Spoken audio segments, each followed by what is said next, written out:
Hey Soulsticers, and welcome back to the Soulstice Living channel. I'm Stephanie, a professional home organizer based in Houston, Texas, and today we're doing something fun, a one photo organizing plan. Now, technically my client sent me 3 photos, but they're all close-ups of the same small closet, so I'll allow it. Whether your closet looks like this or something completely different, by the end of this video, you'll know exactly how to organize your space step by step and understand a little more about why decluttering is so powerful for your energy and peace of mind. So why does decluttering matter? Something that I've noticed over the last 10 years of organizing. Your home mirrors your inner world. When your closet is overflowing, when clothes are crammed in, hangers tangled, and you can't find your favorite shirt, that physical clutter echoes in your mind. It adds stress, decision fatigue, and even lowers your energy levels and definitely increases cortisol levels. But when you clear the clutter and create systems that work with your lifestyle, you create more space, physically, mentally, emotionally, spiritually. So it isn't just about pretty closets. It's about building a sanctuary that reflects the life you want to live. Step 1, hands on everything. All right, first things first. Anytime you organize a space, any space, especially a closet, you have to put hands on every item. That means touching everything and deciding, do I still want this? Does it belong in my life? For the closet, you'll go hanger by hanger, shirts, tops, pants, and make a quick decision to keep or to release. For a closet this size, this step should take you about 30 minutes. But if you have a bigger closet, or you are the type that likes to try on every single item or even just a few items, it may take you a bit longer. But as you move through the clothes, immediately remove any items that you decide to donate from the hanger and place those directly into a garbage bag. Ideally, a heavy-duty one that's 3 mils so it doesn't rip when full. I can't tell you how many bags have ripped as I'm carrying them to donations. And then you just continue to place hands on all the items so that you have eventually touched every single one and made the decision, keep or release. And just remember that the rarely used items go very high and or hidden below clothes, and the most often used items will go waist high to eye level, aka your prime real estate. And if you have a lot of little items or items of similar categories such as scarves, belts, clutches, etc., buy some bins to contain each category, and then you'll put a label on the outside. And again, you can still put those bins up high if they're not used often, but it's a lot easier to grab down a bin labeled clutches and see all the clutches that you have in one spot than to just have them up on a shelf haphazardly. Maybe they're falling off. They're not being put back in that same spot. So now you have 7 different areas in the closet and so forth. Also, if you have keepsake clothes, pull those out, put it in a bin and put it on a high shelf. Or if you have clothes that don't fit you, but you want to keep for the possible one day, it is allowed, but pull them off of your shelf, put them in a bin, label it with the size that they are, and then put them up either top shelf or down below somewhere, aka you don't want them in prime real estate.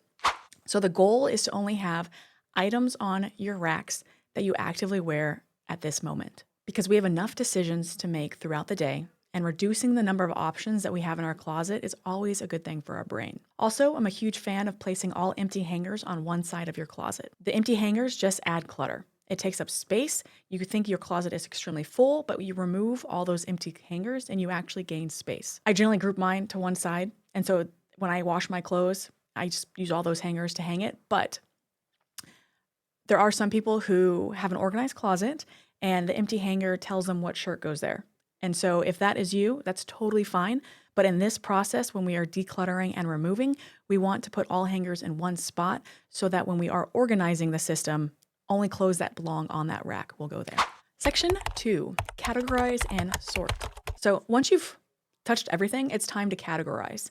So looking at this closet, I see long sleeves, short sleeves, sweaters, pants, but they're all mixed together. And so it's time to create categories and separate everything so it flows logically when she's getting dressed. I suggest organizing by how you use your clothes and by sleeve length.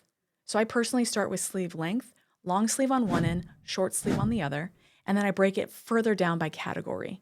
So workwear, casual, workout clothes, and going out clothes. You may have more, you may have less. It's whatever is best for you and how your brain thinks.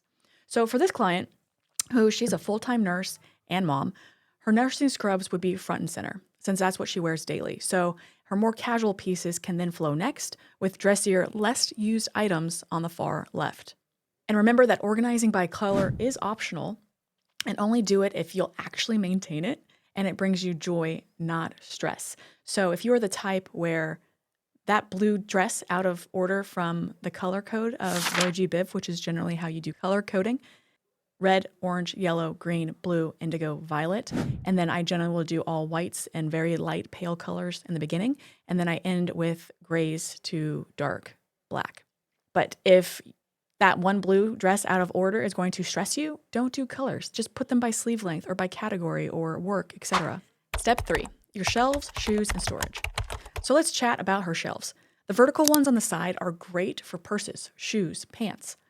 If you decide to showcase shoes here, I recommend using shoe stackers to double your space and maximize the vertical space, which I'll link the product below. However, since this client is taller than the average, I'd actually recommend placing her shoes on the higher shelf that borders her closet, so the one at top. And then the pairs that worn daily are on the first high shelf, and the rarely worn ones, so heels or boots, will go on that top shelf. Does that make sense? And then she'll use that vertical shelves for folded jeans, leggings, and possibly folded sweaters that might stretch if they're hung. The rest of the top shelf is a prime spot for the items you don't use daily, so her luggage in this case, if she has any keepsake boxes, or any out-of-season clothes, which would potentially include those knitted sweaters, especially down here in Texas. Step 4 is the reset and maintain. So now that everything has an assigned home, the secret is maintenance. Your closet will stay organized if you follow 3 golden rules. Rule number 1, have a spot for worn once clothes. These are the items you've worn once, but they're not really dirty enough to wash. And so you have to designate a spot for them. It could be a hook behind your closet door. It can be a small section of rod space just for these, but make sure to designate an area for these clothes. Rule 2, put dirty clothes in a hamper right where you change. If you always undress in the bathroom, keep the hamper there. If you always undress in your closet, keep the hamper there. Adjust your systems to match your natural habits and not the other way around, so the hamper will go where you undress. And rule number 3, for clean laundry, once it's washed, hang or fold it right away. This one is the one where I walk into a closet and there's clothes all on the floor. Well, is it clean or are they dirty? Oh, both. Once the system's in place, get into the habit of taking that less than 5 minutes and folding, hanging, and putting away immediately. Lastly, I am a huge proponent, huge, of the 4-minute rule. I tell this to all of my clients. If a task will take you less than 4 minutes, do it now. Do it immediately. This applies to those tornado moments when we've tried on all the outfits trying to find the perfect one and then run out the door and we leave the clothes strewn about the closet floor, on your bed, throughout your bedroom. And then the next time we enter our closet, we take a deep breath and generally step on the clothes, right? So you're making these clean clothes dirty because they're staying on the ground. And then I've come into so many clients' closets where clothes are everywhere. I'm like, are they clean or are they dirty? Me on the floor, I assume they're dirty, but they're not. They're clean as well. And so just get in the habit that when this happens, because it happens to all of us, we've all been there, take a deep breath, enter the closet, and immediately rehang or fold all those clothes. Same with laundry, right? We don't want to let it build up or start pulling clothes out of a clean hamper. We want them to be on our shelves in our system. So the key is always to not let it build up so much that it becomes overpowering. Now, the ideal method would be to hang it back up immediately after trying it on and then discarding it as your outfit. So you think you can do that part? Mindset and energy reset. So I want you to kind of shift the way that you view your closet and just your entire home, your energy. So every time you reset your closet, you're not just tidying up a space, you're shifting your energy. And an organized space gives your brain a dopamine boost. It helps you start the day grounded, focused, and ready.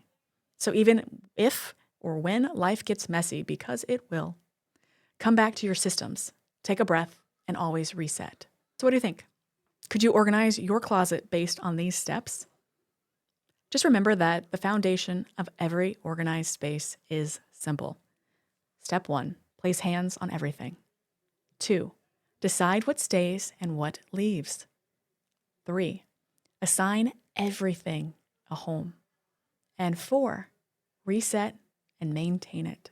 If you found this helpful, give it a thumbs up, share it with a friend who needs closet peace, and don't forget to subscribe for more holistic organizing tips. If you'd like your own one photo organizing plan or even a custom video like this, head to solsticeliving.com/photo organizing.